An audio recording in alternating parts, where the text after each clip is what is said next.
win, they won't change it because it's a good policy for them. Absolutely not. It's a great policy for them. They won't. Right now they'll talk about how shitty it was of him to do that, but they won't. If they win, they won't do anything about it. They'll keep it. Actually, I think of all the policies Trump has done. By the way, just to update everybody, I didn't win nothing on my cash life, so fuck everybody. I think that I think even the Democrats have even sit back and go, that was really good. Yeah. Because they're not even ripping it apart. No. They're not even talking shit about it. No, because it's very good for America. Yeah. At a time when they need it, and they know they can't rely on other countries as much as they once did.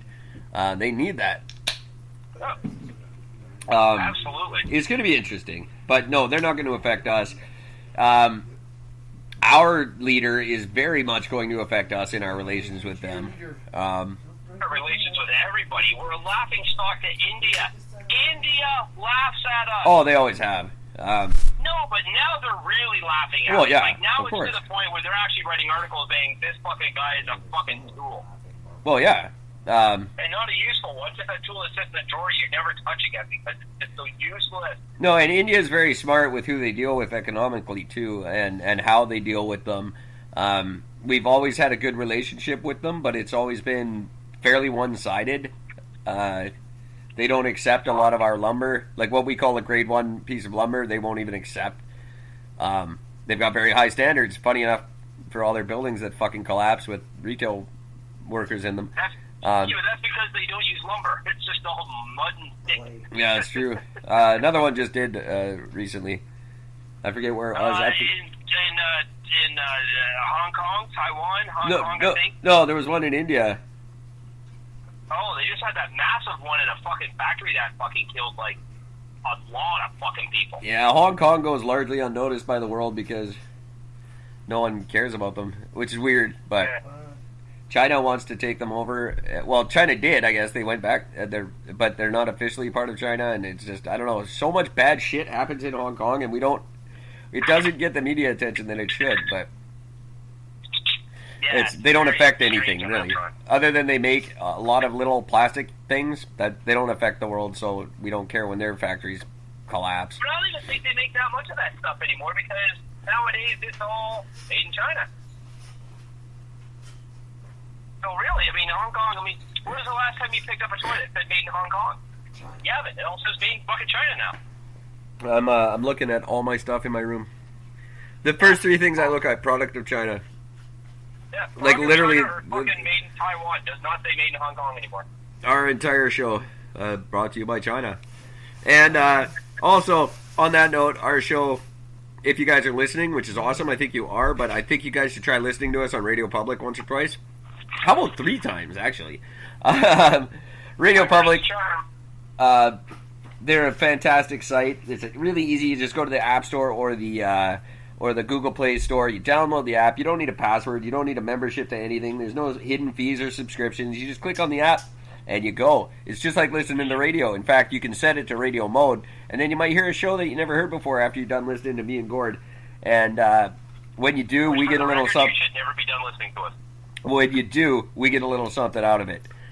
So when you listen on Radio Public, everybody benefits.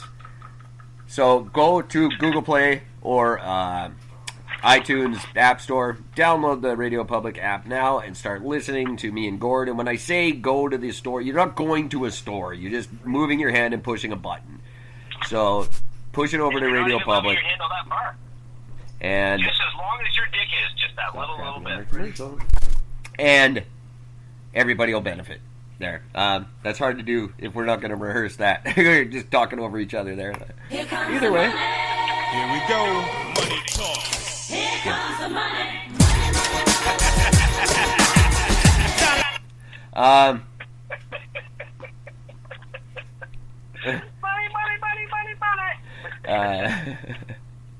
Yeah, we're going to have to practice that if we're going to be talking over each other. That's not good.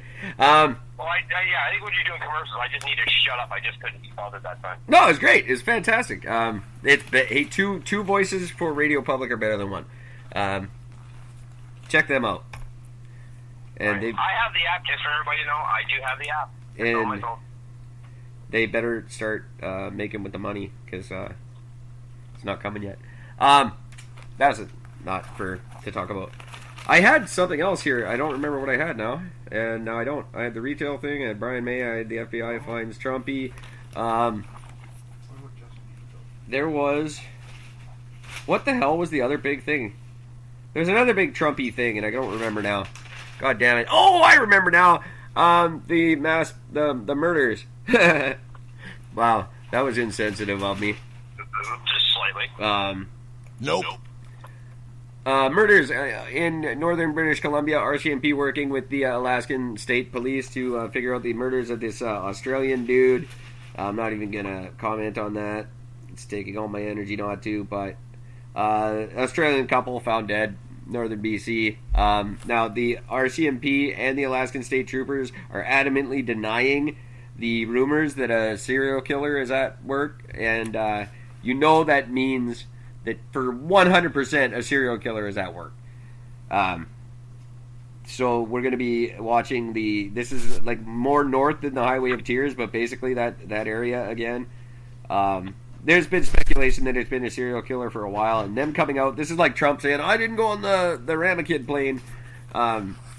These guys are way too quick to jump out and go, no, it's not a serial killer. It's definitely a serial killer now. So that's something to look forward to. We haven't had a good one of those in about 6 months. Scares the crap out of me that this is going on in BC, and it's been going on now for 30 years in BC, and for some reason no one wants to acknowledge it. We had an inquiry into it that dragged on for 10 years and inquired about nothing and got no response. It was a colossal waste of time and money. I don't understand why our two countries are not more concerned about this. Why a string of murders that doesn't seem to have an end in sight is just allowed to go on. And they did nothing to step up as a government when they canceled the bus service, which is absolutely ridiculous that we're allowing people to hitchhike up there. That's the only way of transportation. There is no other mode of transportation for people. Unless they have their own cars, which no one does because they're all poor because we shut down all their sawmills. It's just, I don't understand how this is allowed to continue and not get more attention. And that's why Gord and I do this show, is to once in a while bring your attention to things that you might not know are happening. I don't think anyone doesn't know what's happening in northern British Columbia, and if you don't, Google that shit. But this has got to stop. This is ridiculous, and no one's. We've done nothing to help in any way whatsoever, and we can bitch about what goes on reserves and stuff. That's not us. It's really not. That's poor government, and they know it. That's self-governing reserves. That's your chiefs doing it to yourselves. It's not us. But this is a complete failure of the BC government, the Canadian government, and I'll throw Alaska in there too because they're very much involved in the investigation. So if Alaska's not going to step up and help, fuck them too. We've always had a good relationship with Alaska because they're kind of not. I don't want to say like in a way that's going to piss off people, but they're not that American. You know what I mean? They're very detached from their American roots, and they're very cool people. They're like Oregon people, Washington State. They're like more Canadian than they are American. And I mean that in the best possible way. But we need to do something about this. We need to quit focusing on the bullshit and the name calling and the fucking goddamn food guide. Who gives a shit about the food pyramid? We got kids dying every day on this fucking highway. Deal with that before you worry about how much goddamn fruit I'm eating. Yeah, but you see, in Ontario, the biggest complaint is the width of a certain sidewalk down one of the stretches of road. So we're too busy worrying about that right now. That's very important. I understand the width of the sidewalk. No, in Ontario, you got Oka people kicking up again. You got your own big concerns there. And actually, Dougie Ford did something good. He said something good yesterday, but I'll get to that in a sec. Yeah, and your thing about the roads, the widening thing, you know what the greatest thing in BC was? When they built all the sidewalks after all the power poles. So you try to walk down the sidewalk, and it's just fucking pole after pole in the middle of the sidewalk. Like, well, fucking retards. That's so genius. Just who designs this stuff? Why? Yeah, they just yeah. If you're the engineer that designed this, you fail miserably. And I don't know why this whole Greyhound fucking fiasco isn't more of an issue. Now, you can blame gas prices, you can blame Vince Lee, I don't care what you blame it on. The fact of the matter is we need a national bus service. We need a bus service that's obviously, if we have to fund it, then we have to fund it. I have no problem with that. I'd rather fund that than their fucking $16 orange juices when they meet. Drink fucking Tang like everybody else and get us a bus service so kids stop dying. It's too easy of a solution. It's there is. It's too easily fixable. It is easily fixable, and that's shouldn't be the problem. I don't understand why we're going after stupid things that are just a perpetual argument that nobody solves because they're unsolvable because nobody cares. And frankly, I've made no bones about it on this show. I don't give a fuck about the goddamn climate. When kids are being killed on a highway alone in the winter because they have to hitchhike because we can't throw a couple of bucks at a fucking bus service. What does it cost to throw a couple of Greyhounds up there? A hell of a lot less than it costs to bail out Bombardier every fucking 2 years. Or Bombardier, sorry. I get dumb when I'm mad. We're throwing money at climate change initiatives that aren't going to change the climate. We got 110 departments devoted to legalizing marijuana in an effort that did nothing but make marijuana harder to get and more expensive, and in no way really legal for anybody. Can't half of those departments be devoted to kids dying in our fucking country at the hands of sadistic freaks who stalk them on a dark highway? Am I the only one who thinks that makes a little bit of sense? Back in the day, I would have said, is it just me?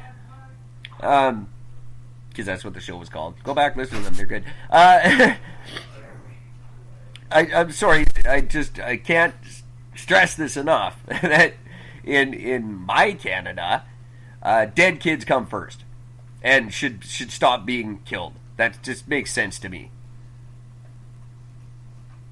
And if you want to disagree, Eric at ericgord.com, Gord at ericgord.com, go on Facebook, go on Twitter, go to all the usual suspects, rascals, and disagree with me. Or tell me why this makes sense, that we're arguing over how many servings of fucking grains we're supposed to have, instead of putting that effort into saving children that are dying. And now Australian tourists dying. People, if you go to that area of our province, you're probably just going to die. Safe bet. It's sad, but safe bet. It's ridiculous. And the fact that it just goes on year after year, and it's almost become like a punchline now. People laugh about the Highway of Tears. You hear it in jokes. No, it's not a fucking joke. This is young women dying. It's the same as these fucking feet that float up on the beach every year, and people laugh. Oh, it's another foot in a shoe. That's good chance that's a human foot in a shoe. And some freak has been doing this for years, and I make fun of it because it's funny, but it's not. That could be someone dead. Well, you have to assume they're dead. I mean, you're not going to survive very long with a fucking severed Well, you'd foot see that's a not lot taken of care people limping, but these are like surgically removed. Like sometimes so you'd think they might sew up the other end, and there'd just be a bunch of left-footed people out there. I think you should start interviewing. Anytime you see somebody missing a fucking foot, you should ask them. Was your foot that washed up on the fucking shore? Was one of your feet on the shore? I love talking to people in wildly appropriate assumptions about their physical disabilities. Anyone in a wheelchair, I love to just stare at their wheelchair and point it out and ask horrible questions. Because you should. Why not? It's not like they don't know they're in a wheelchair. We have to quit avoiding it like that. Really, don't alienate them. I've said you never trade the use of your legs for the right to be an asshole. I'll punch you in the face just like a perfectly able-bodied man. But let's stop. Let's try to stop the murders, please, and forget the fucking food guide or the fact that the planet may or may not be getting warmer. Or whatever other bullshit fucking thing doesn't mean anything. Get some Uber up there get whatever you have to up there